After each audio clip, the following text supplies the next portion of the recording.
Hello dear students, तो आइए बेटा आज के इस वीडियो में हम स्टार्ट करते हैं अपना टॉपिक एलसी ओसिलेशंस। क्लियर है? तो चलिए समझते हैं बेटा। देखिए एलसी ओसिलेशंस क्या है।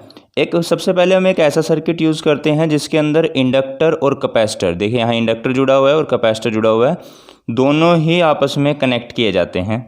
क्लियर है? सीरीज़ के अंदर तो क्या होगा, जो कैपेसिटर की एनर्जी है और जो इंडक्टर की एनर्जी, इन कैपेसिटर और इंडक्टर आपस में एनर्जी को एक्सचेंज करते रहते हैं, उससे कुछ ओसिलेशंस प्रोड्यूस होंगे जिसे हम बोलेंगे एलसी ओसिलेशंस।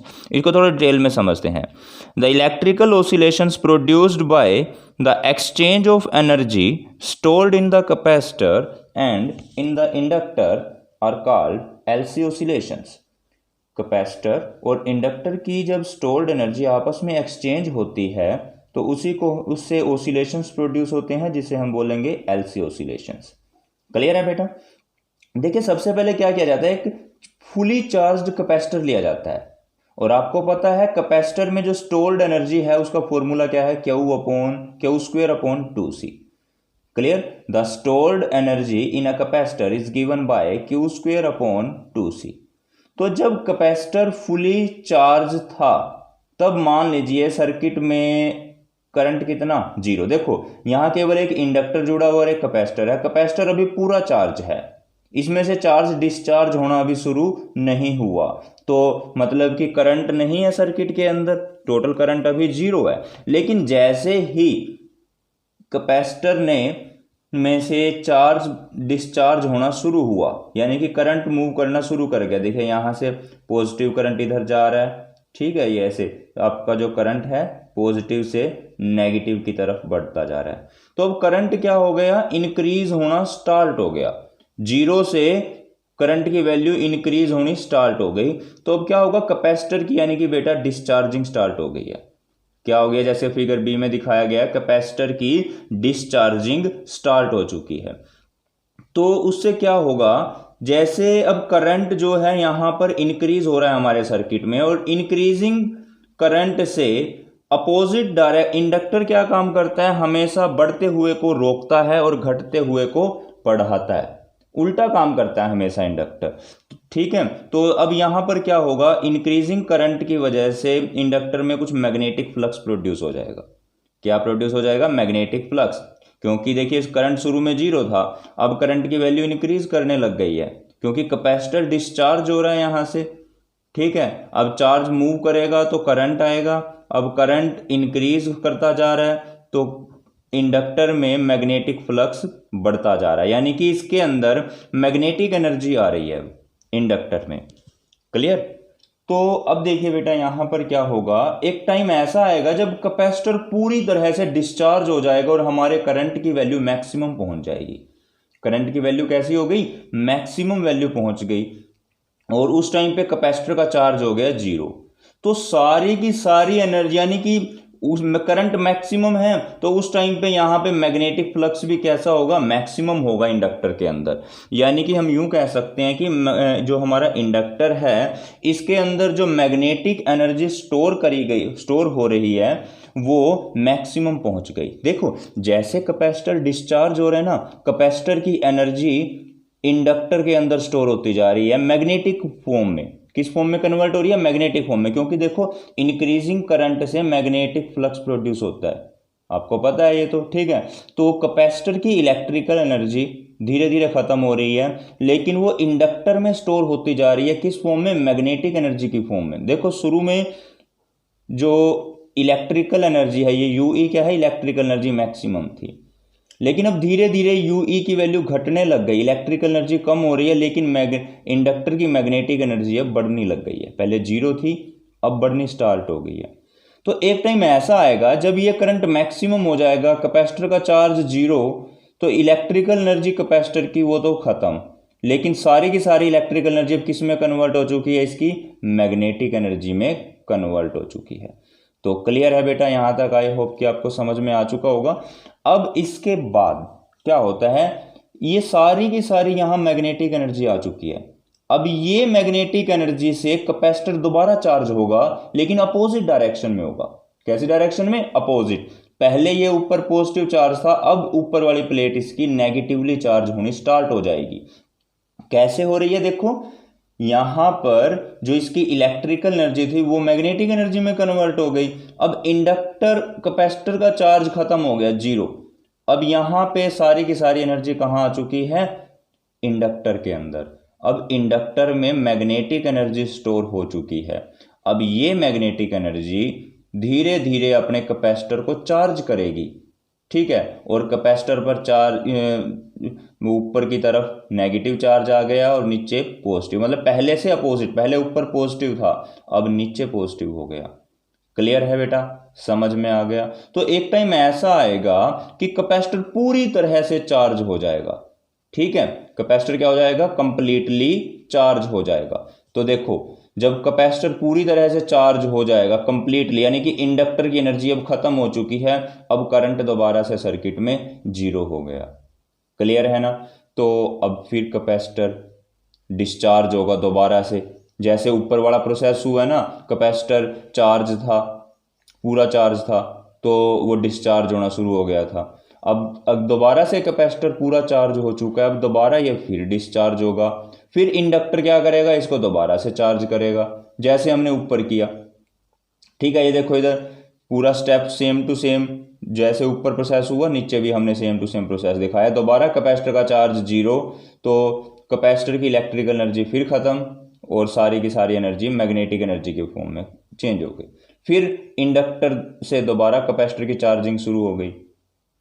बात समझ में आई है बेटा। तो ये प्रोसेस ऐसे चलता रहता है, पहले कैपेसिटर डिस्चार्ज होगा, इंडक्टर के अंदर मैग्नेटिक एनर्जी आ जाएगी, फिर इंडक्टर की मैग्नेटिक एनर्जी से कैपेसिटर दोबारा चार्ज होता है, ठीक है। तो ये एक दूसरे को वैसे एनर्जी को, इसकी एनर्जी इसमें और इसकी एनर्जी इसमें कन्वर्ट होती रहती है बार बार। तो इसी से जो ओसिलेशंस आए उसको हम बोलते हैं एलसी ओसिलेशंस। क्लियर बेटा, आई होप कि आपको यहां तक समझ में आ चुका होगा। तो चलिए अब आपको लिखना कैसे है आप वो नोट डाउन कर सकते हैं। पहले जल्दी से स्क्रीनशॉट ले लीजिए या वीडियो को पॉज करके आप नोट डाउन कर लीजिए ये सारा एलसी ऑसिलेशंस के बारे में।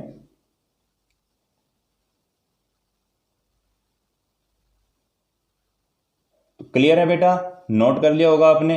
तो अब नीचे के डायग्राम भी बना लीजिए जल्दी से, वीडियो को पॉज करके बनाइए या स्क्रीनशॉट ले लीजिए।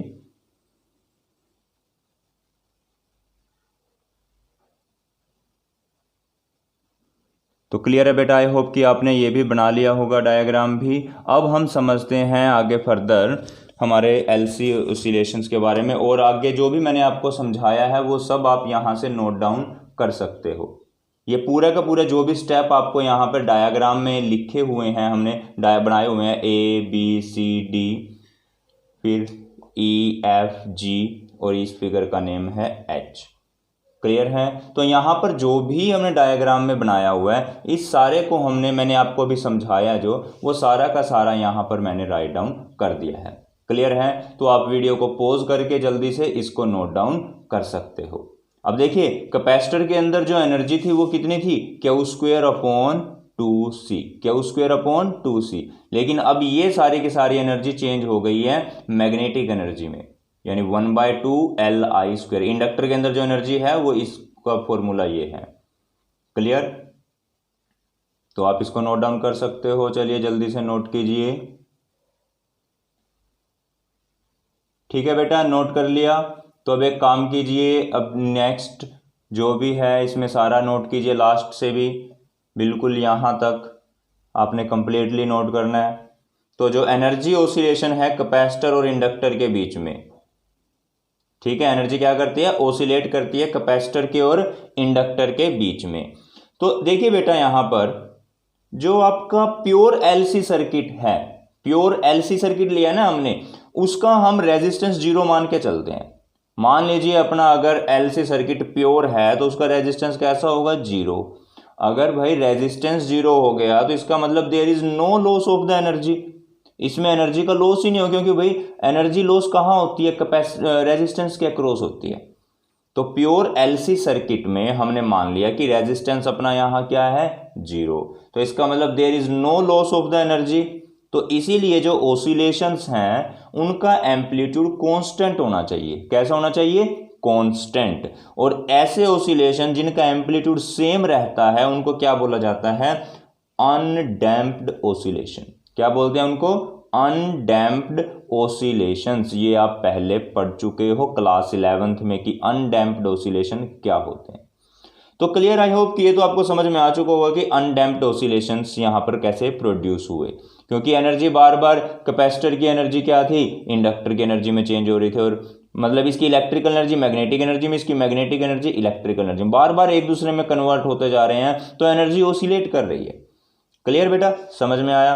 तो चलिए अब इसके बाद हम देखते हैं अपना जो डायग्राम है हमारा graph for the undamped oscillations, ये आप ड्रॉ कर सकते हैं। और उसके बाद, लेकिन ये तो हमने बेटा एक आइडियल केस मान के चला था। क्लियर है, हमने यहाँ पर एक आइडियल केस कंसीडर किया था जिसके अंदर क्या होता है कि मतलब रेजिस्टेंस जीरो है, लेकिन रियलिटी में रेजिस्टेंस कभी जीरो नहीं होता। क्लियर है, तो रेजिस्टेंस की वैल्यू नॉन जीरो होगी, मतलब जीरो नहीं है, तो इसका मतलब एनर्जी लॉस भी वहां कुछ ना कुछ होगा, क्योंकि एनर्जी का लॉस हो रहा है, इसीलिए जो एम्पलीट्यूड है ऑसिलेशन का वो लगातार डिक्रीज होगा। ऑसिलेशंस का एम्पलीट्यूड लगातार घटता चला जाएगा, जिसको हम डैम्प्ड ऑसिलेशन बोलेंगे। देखो यहाँ एम्पलीट्यूड पहले मैक्सिमम था, धीरे धीरे धीरे क्या हो रहा है, एनर्जी लॉस की वजह से एम्पलीट्यूड कम होता जा रहा है, और इस ऑसिलेशन को हम बोलते हैं डैम्प्ड ऑसिलेशंस। क्लियर है बेटा? तो चलिए जल्दी से वीडियो को पॉज करके आप पहले यहां तक नोट कर लीजिए।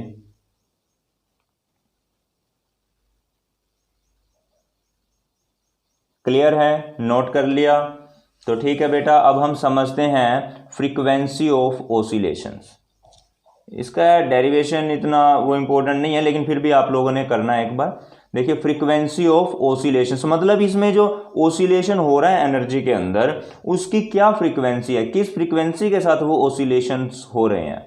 ठीक है, तो देखिए आपको टोटल एनर्जी यहां पर क्या है, एक तो अपना कैपेसिटर लगा हुआ है और एक है अपने पास इंडक्टर। कैपेसिटर के अंदर तो एनर्जी है इलेक्ट्रिकल, यू ई से डिनोट किया। इंडक्टर में एनर्जी है मैग्नेटिक एनर्जी, तो यू एम। टोटल एनर्जी क्या है, इन दोनों को जोड़ दो। ठीक है, कैपेसिटर की एनर्जी का फॉर्मूला होता है Q square by 2c। Energy stored in a capacitor Q square upon 2c। और जो magnetic energy of the inductor होती है उसका formula 1/2 Li square, half Li square. Clear, ये इलेक्ट्रिकल एनर्जी आ गई, ये मैग्नेटिक एनर्जी आ गई। टोटल एनर्जी के लिए मैंने क्या किया करेंगे बेटा, हम इन दोनों को जोड़ दिया हमने। ठीक है, अब जो टोटल एनर्जी है वो तो कांस्टेंट माननी है हमने। प्योर एलसी सर्किट में टोटल एनर्जी क्या होती है, कांस्टेंट। तो इसका मतलब इसका डेरिवेटिव जीरो होगा। देखिए जो वैल्यू कांस्टेंट है, कांस्टेंट वैल्यू अगर डेरिवेटिव लें टाइम के साथ वो कितना आएगा, जीरो आएगा ऑफ कोर्स।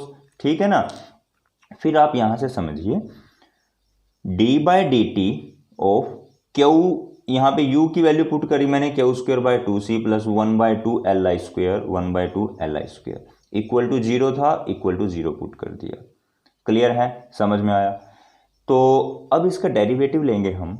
देखिए क्यू स्क्वेयर का डेरिवेटिव लिया 2q इंटू में dq/dt आ गया, 2c एज इट इज, इसका कोई डेरिवेटिव नहीं है, as it is. Q square का derivative 2q dq/dt plus 1/2 as it is है, L भी एज इट इज है, I स्क्वेयर का डेरिवेटिव 2i di/dt, क्योंकि हमने केवल उस वैल्यू का डेरिवेटिव लेना है जो टाइम के साथ चेंज होती है। कैपेसिटेंस चेंज नहीं होती, इंडक्टेंस चेंज नहीं होती, चार्ज चेंज होता है और करंट चेंज होता है, इसीलिए dq/dt और di/dt इक्वल टू जीरो था, इक्वल टू जीरो है। क्लियर? तो चलिए पहले काम कीजिए, आप यहां से लेकर के अपना यहां तक जितना भी मैंने अभी बताया उसको नोट कीजिए, फिर हम नेक्स्ट समझाते हैं कि आगे कैसे करेंगे इसको।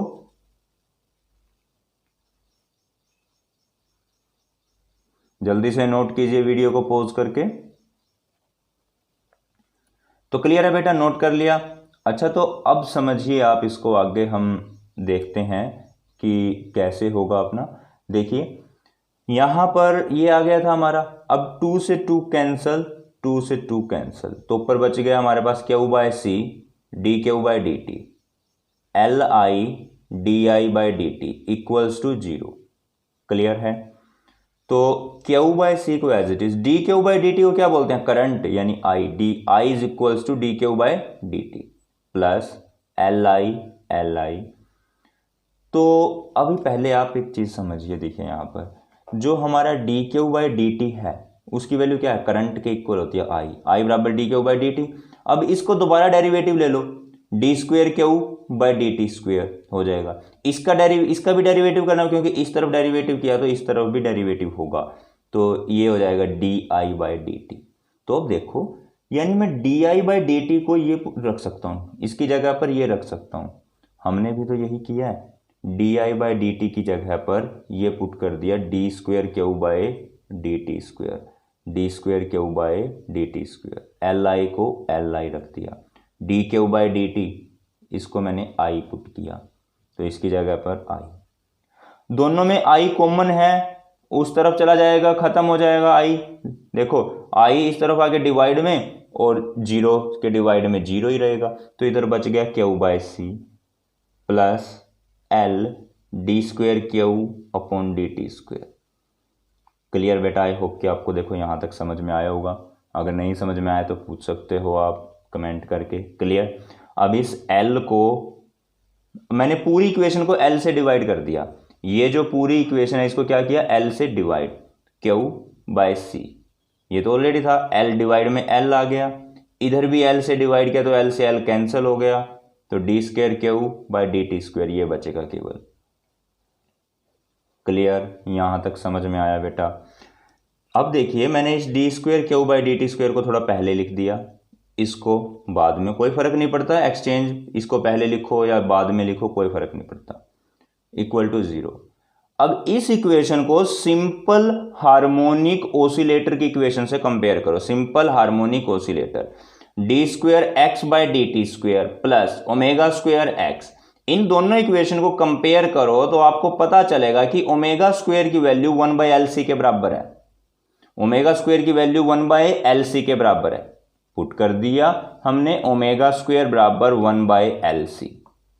क्लियर है, ओमेगा स्क्वेयर को पुट किया 1 बाय एल सी, स्क्वेयर हटाया तो इधर अंडर रूट आ जाएगा, omega equals to 1 upon root L C. Clear बेटा। तो चलिए जल्दी से वीडियो को पॉज करके आप इसको नोट डाउन कीजिए।